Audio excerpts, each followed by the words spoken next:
জনপ্রিয়তার নিরিখে সবচাইতে তুঙ্গে যিনি আছেন তিনি হলেন এই জোহরান মামদানি। তবে মামদানিদের হাত আরো অনেক বেশি শক্তি হলো এই আব্দুল্লাহ আল সাঈদের বিজয়ের পর থেকে।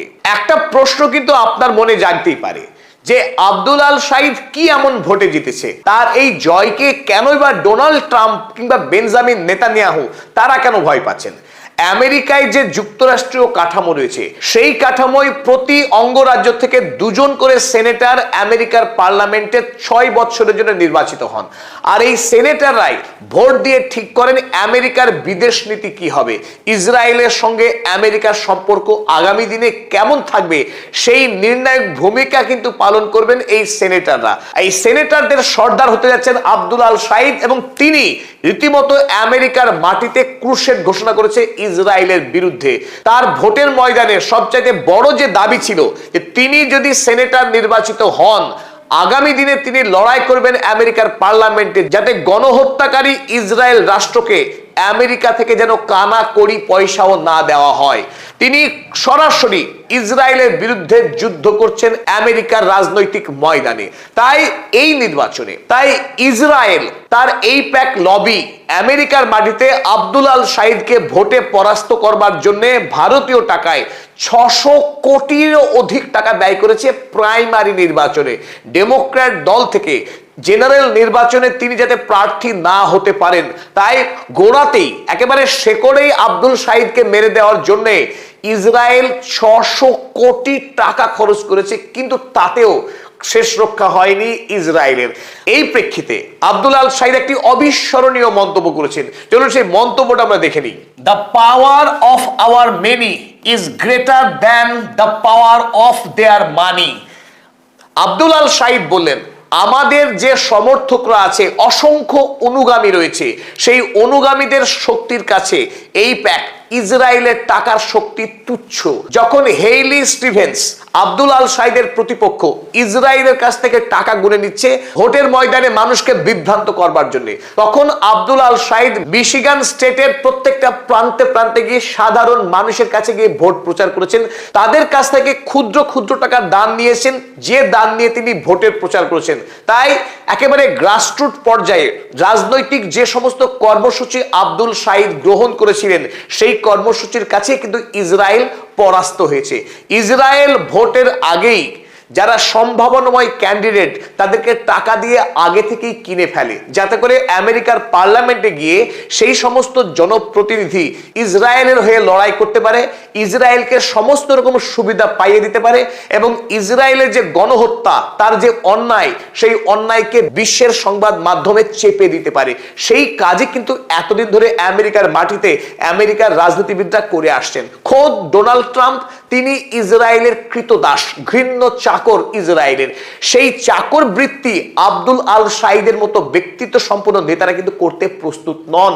তারা শিরদাঁড়াকে সোজা রেখেছেন, মাথাকে উঁচু রেখেছেন এবং আমেরিকার মাটিতে ইসরায়েলের বিরুদ্ধে যে কথা বলা যায় এবং ভোটের ময়দানে ইসরায়েল বিরুদ্ধে প্রচার করে ভোটে জেতা যায়, যে নজির তৈরি করেছেন জোহরান মামদানি, সেই নজিরকে আরো অনেকখানি এগিয়ে দিলেন আব্দুল্লাহ আল সাঈদ। আব্দুল্লাহ আল সাঈদের ম্যাগনিটিউড এতটাই প্রবল যে ডোনাল্ড ট্রাম্প এতদিন পর্যন্ত আব্দুল্লাহ আল সাঈদের নামটি মুখে উচ্চারণ করতে কুণ্ঠাবোধ করতেন, লজ্জিত হতেন, অপমানিত হতেন। সেই ডোনাল্ড ট্রাম্প গতকাল এমন ভয় পেয়েছেন যে আব্দুলের নাম তো নিচ্ছেনই, কিন্তু এই মুহূর্তে চেষ্টা করছেন আমেরিকার মাটিতে ইসলামোফোবিয়াকে ছড়িয়ে দেওয়া। আব্দুল্লাহ আল সাঈদের ধর্মীয় পরিচয়কে সামনে এনে এই মুহূর্তে তাস খেলছেন ডোনাল্ড ট্রাম্প। এক নম্বর তিনি ধর্মীয় পরিচয়ে মুসলিম, দ্বিতীয়ত তিনি মিশরীয় বংশোদ্ভূত। এই সমস্ত বিষয়কে সামনে এনে তিনি বলছেন যে আব্দুল্লাহ আল সাঈদ এমন একজন মানুষ যিনি ইহুদিদেরকে ঘৃণা করেন, তিনি ইসরায়েলকে ঘৃণা করেন। এই মুহূর্তে আমেরিকায় আব্দুল্লাহ আল সাঈদের বিরুদ্ধে ধর্মীয় ভাবাবেগ তৈরি করে খ্রিস্টান এবং ইহুদিদেরকে তিনি একটা দলে আনতে চাইছেন। এক ঘৃণ্য চক্রান্ত করছেন ডোনাল্ড ট্রাম্প যাতে করে নভেম্বর মাসের যখন জেনারেল নির্বাচন হবে সেই নির্বাচনে ডোনাল্ড ট্রাম্পের প্রিয় মাইক রজার্স তিনি যেন ভোটে জিততে পারেন, আব্দুল্লাহ আল সাঈদকে পরাস্ত করা যায়, সেই মর্মে কিন্তু ইতিমধ্যেই ডোনাল্ড ট্রাম্প ভোটের প্রচার শুরু করে দিয়েছেন। কি বলছেন তিনি, চলুন আমরা দেখে নিই। Trump labels Abdullah Al Saeed as a hateful communist. তার একটাই অভিযোগ জোহরান মামদানির বিরুদ্ধে যে জোহরান মামদানি একজন কমিউনিস্ট, আমেরিকায় কমিউনিস্টদের কোনো জায়গা নেই। এবারও কিন্তু সেই একই কথা আব্দুল্লাহ শাহিদকে তিনি বলছেন তিনি একজন হেটফুল কমিউনিস্ট, অর্থাৎ বিদ্বেষী সাম্যবাদী। ডোনাল্ড ট্রাম্প বলছেন this guy hates Jews. Abdullah Shahid নাকি ইহুদিদেরকে ঘৃণা করেন, তিনি মোটেই কিন্তু সে কথা বলেননি। তিনি ইসরায়েলের বিরোধী, কারণ ইসরায়েল একটি গণহত্যাকারী রাষ্ট্র। তিনি জায়নবাদকে ঘৃণা করেন এবং আমেরিকা যাতে ইসরায়েলকে অস্ত্র না দেয় আর যে অস্ত্র নিয়ে ইসরায়েল গণহত্যা করে তার বিরুদ্ধে আব্দুল্লাহ শাহিদ। কিন্তু এটাকে সম্পূর্ণ ঘুরিয়ে দিয়ে ডোনাল্ড ট্রাম্প বলছেন যে আব্দুল্লাহ শাহিদ ইহুদিদেরকে ঘৃণা করেন।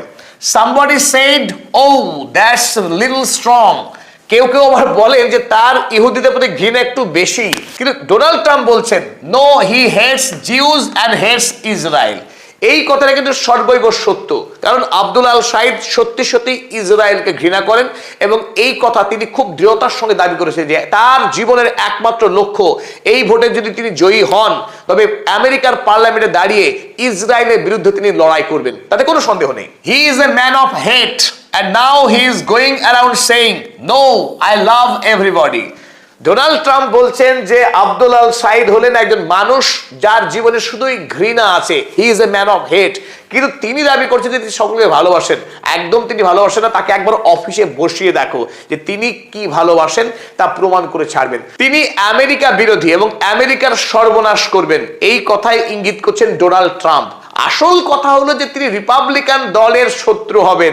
রিপাবলিকান দলের যে আদর্শ সেই আদর্শের বিরুদ্ধে ডেমোক্র্যাট দলের মধ্যে যিনি প্রোগ্রেসিভ আদর্শ নিয়ে রাজনীতি করছেন সেটাকেই ডোনাল্ড ট্রাম্প সহ্য করতে পারছেন না। আর ডোনাল্ড ট্রাম্পের থেকে আরো এক ধাপ এগিয়ে আমেরিকার উপরাষ্ট্রপতি জেডি ভ্যান্স, তিনি সরাসরি ধর্মযুদ্ধের কথা বলছেন।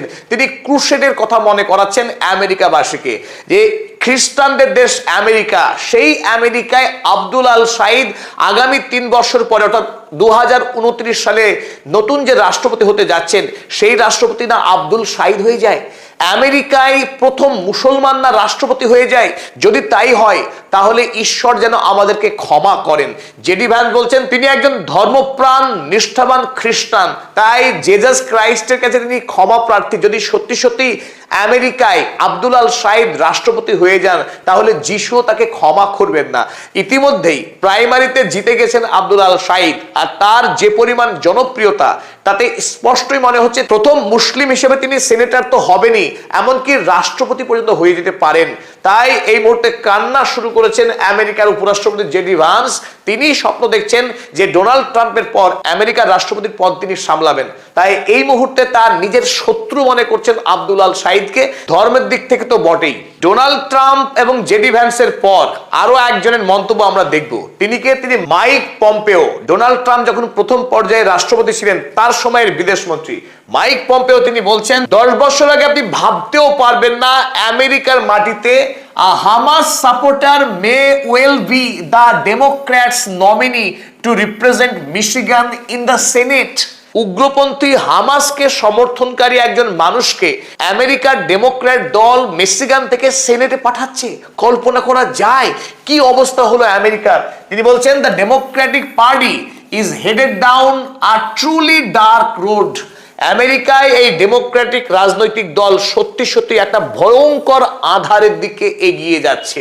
তাই তিনি কি বলছেন, and all Americans need to wake up to this threat, যে অতি শীঘ্র আমেরিকার প্রতিটি সাধারণ মানুষকে একবার সচেতন হয়ে জেগে ওঠা উচিত কোন বিপদের পথে আমেরিকা চলেছে। যে আমেরিকায় হামাস তারা দখল করছে আমেরিকাকে। স্পষ্ট একজন ডাক্তার যিনি একজন রোড স্কলার, আমেরিকায় তিনি দীর্ঘদিন ধরে রাজনীতি করছেন মানুষের অধিকারের দাবি নিয়ে। সেই রাজনীতিবিদ, ধর্মীয় পরিচয় তিনি মুসলমান, এবং আরো বড় কথা তিনি প্যালেস্টাইনের মানুষকে ইসরায়েল যে গণহত্যা করছে সেই গণহত্যার বিরুদ্ধে সোচ্চার। তাই খোদ তাকে দেখে দেওয়া হচ্ছে তিনি একজন হামাসের সমর্থনকারী বলে। তবে একটা প্রশ্ন কিন্তু জাগতেই পারে যে আমেরিকার মানুষ তাহলে এই মুসলিম আব্দুল্লাহ শাহিদকে কেন নির্বাচন করলো, কেনই বা তার এত জনপ্রিয়তা? গতকাল ভোটে তো অনেকেই জিতলো, কেন আব্দুল্লাহ শাহিদ সাইদকে নিয়ে এত টানাটানি হচ্ছে। তবে প্রধান যে দাবি তিনি এবার করেছিলেন যে আমেরিকার রাজনীতিতে কর্পোরেট যারা, বড় বড় কোম্পানির মালিক যারা, তারা আমেরিকার জনগণের সকল টাকা শুষে নিচ্ছে, অথচ আমেরিকার সাধারণ মানুষ তাদের চিকিৎসা পাওয়ার যে অধিকার সেখান থেকে বঞ্চিত হচ্ছে। তিনি বলছেন Medicare for wall, money out of politics, money in your pocket. সেই দাবি যে কত সত্য তার একটা ছোট্ট উদাহরণ আমরা দেখে নিই। বর্তমান সময়ে ভারতবর্ষে প্রায় 26,000-এরও অধিক সরকারি হাসপাতাল রয়েছে। বাংলাদেশ আয়তনের দিক থেকে ক্ষুদ্র রাষ্ট্র, বাংলাদেশেও 600-রও অধিক সরকারি হাসপাতাল রয়েছে। এই বাংলাদেশে 600 সরকারি হাসপাতাল এবং ভারতবর্ষে 26,000 যে হাসপাতাল, এই সমস্ত হাসপাতালগুলিতে দেশের জনগণের উদ্দেশ্যে বিনে পয়সায় চিকিৎসা দেওয়া হয়। যতটা চিকিৎসা অ্যাভেলেবল সবটাই প্রত্যেকটি সাধারণ মানুষের জন্য নির্খরচায় চিকিৎসা দেওয়া হয়। অথচ আমেরিকায় বর্তমানে সরকারি হাসপাতাল রয়েছে 1123টি হাসপাতাল। সেই 1123টি হাসপাতালের মধ্যে একটি হাসপাতালও বিনে পয়সায় আমেরিকার মানুষকে চিকিৎসা প্রদান করে না।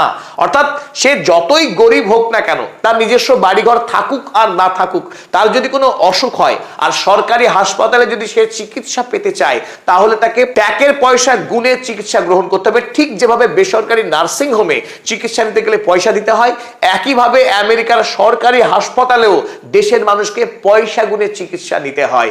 আমেরিকার মানুষের জন্য কত বড় দুর্ভাগ্য। পাশাপাশি আমেরিকায় কোনো একজন ছাত্র যদি বিএ পাশ করতে চায়, তাকে গড়পড়তা 45 লক্ষ ভারতীয় টাকায় 45 লক্ষ টাকা খরচ করতে হয়। অথচ এই আমেরিকায় পৃথিবীর মধ্যে সব থেকে বেশি ধনী মানুষদের বাস, ইলন মাস্কদের বাস। 1% ধনী আমেরিকান, 99% আমেরিকানদের পকেট কাটছে।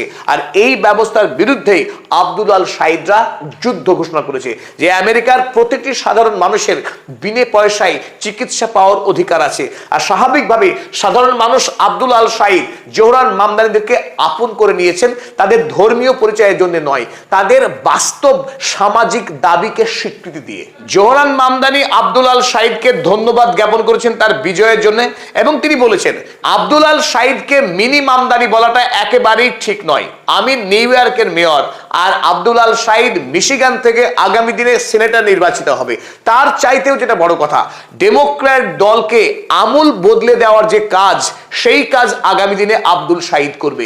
এতদিন ধরে ডেমোক্রেটিক এবং রিপাবলিকান যে দল, তাদের যে বিদেশ নীতি ছিল, সেই বিদেশ নীতি ছিল এক এবং অভিন্ন। কিন্তু আগামী দিনে আমেরিকায় ডেমোক্র্যাট দল হবে সাধারণ খেটে খাওয়া মানুষের দল, তাদের দাবি হবে ডেমোক্রেটিক পার্টির মূল দাবি। তাই এই কাজ আগামী দিনে আব্দুল আল সাইদ এবং জোহরান মামদানি একসাথেই করবেন, সে বিষয়ে কোনো সন্দেহ নেই। তবে পরিশেষে আরো একটি মজার খবর আপনাদের দিয়ে যায়। আমেরিকার রাজনীতিতে এক অপূর্ব এক সিস্টেম যে ডেমোক্রেটিক দল থেকেই কে আগামী দিনে জেনারেল ইলেকশনে লড়বেন সেটা ঠিক করবে ডেমোক্র্যাট দলের সাধারণ সমর্থকরা। তাই এই দলে যখন 3 জন প্রধান প্রতিদ্বন্দ্বী লড়ছিলেন ভোটে, তাই সেই ভোটে জয়ী হলেন আব্দুল আল সাইদ, দ্বিতীয় হলেন হেইলি স্টিভেন্স, তৃতীয় হলেন ম্যালোরি ম্যাকমোরো। এই দুজন যারা পরাস্ত হলেন, যিনি জয়ী হলেন আব্দুল আল সাইদ, তৎক্ষণাৎ ভোট তখনও গণনা শেষ হয়নি, তখন তৃতীয় যিনি হয়েছেন ম্যালোরি ম্যাকমোরো সরাসরি আব্দুল আল সাইদকে সমর্থন করে দিয়েছেন এবং বলেছেন ডোনাল্ড ট্রাম্প যতই চান যে আমাদের ডেমোক্রেটিক দলের মধ্যে ফাটল ধরাতে, যাতে করে রিপাবলিকান দলের মাইক রোজার ভোটে জেতেন, তা কোনোভাবেই হবে না, আমরা একযোগে লড়বো। এবং পরিশেষে সব থেকে তাৎপর্যপূর্ণ, এমনকি ইসরায়েলের কাছ থেকে টাকা খেয়ে যে ডেমোক্র্যাট নেত্রী লড়ছিলেন, তিনিও এবার আব্দুল আল সাইদকে সরাসরি সমর্থন করলেন এবং জানালেন আগামী নভেম্বর মাসের ভোটে আমরা হাড্ডাহাড্ডি প্রাণপণ লড়াই করব আব্দুল আল সাইদের হয়ে, যাতে করে আমরা রিপাবলিকান দলের মনোনীত প্রার্থীকে পরাস্ত করতে পারি। এবং এই হেইলি স্টিভেন্স, তিনি প্রাণ ভরা প্রশংসা করলেন আব্দুল আল সাইদের, জানালেন যে he is a doctor. Abdul Al Sayeed একজন ডাক্তার, এ কমিউনিটি হেলথ অফিসিয়াল, তিনি সাধারণ মানুষের স্বাস্থ্য চিকিৎসা নিয়ে কাজ করেন। এ রোড স্কলার, তিনি একজন জ্ঞানী মেধাবী ছাত্র, তিনি একজন road scholar and a dedicated Michigander. মিশিগানে তিনি একজন গুণী বাসিন্দা। I am proud to offer my support as it takes on Mike Rogers in the general election. আমি গর্বিত যে জেনারেল ইলেকশনে মাইক রজারের বিরুদ্ধে যখন আব্দুল লড়বেন, তাকে আমি সমর্থন করব সেই লড়াইয়ে। তা আমরা পরিশেষে একথাই বলতে পারি, আমেরিকার ইতিহাসে প্রথমবারের মতো স্টেট লেভেলে ফেডারেল সেনেটর হিসেবে মিশিগান থেকে একজন মুসলিম চিকিৎসক, তিনি সত্যি সত্যি সেনেটর হতে যাচ্ছেন। প্রথমবারের মতো আমেরিকার ফেডারেল পার্লামেন্টে কোনো মুসলিম সদস্য বিজয়ী হতে চলেছেন। এটা কম বড় গর্বের ব্যাপার নয়। আমেরিকার মাটিতে পোস্ট 9/11 এর সময়ে যেভাবে ইসলামকে শত্রু বানানো হয়েছিল, ইসলামোফোবিয়াকে যেভাবে পুঁজি করে এতদিন আমেরিকার রাজনীতির ঘূর্ণাবর্ত পাক খেত, সেই আমেরিকার মাটিতেই আব্দুল্লাহ আল শাহিদ জনগণের অধিকারের দাবি নিয়ে রাজনীতি করতে এসে তিনি এবার বিজয়ী হতে চলেছেন।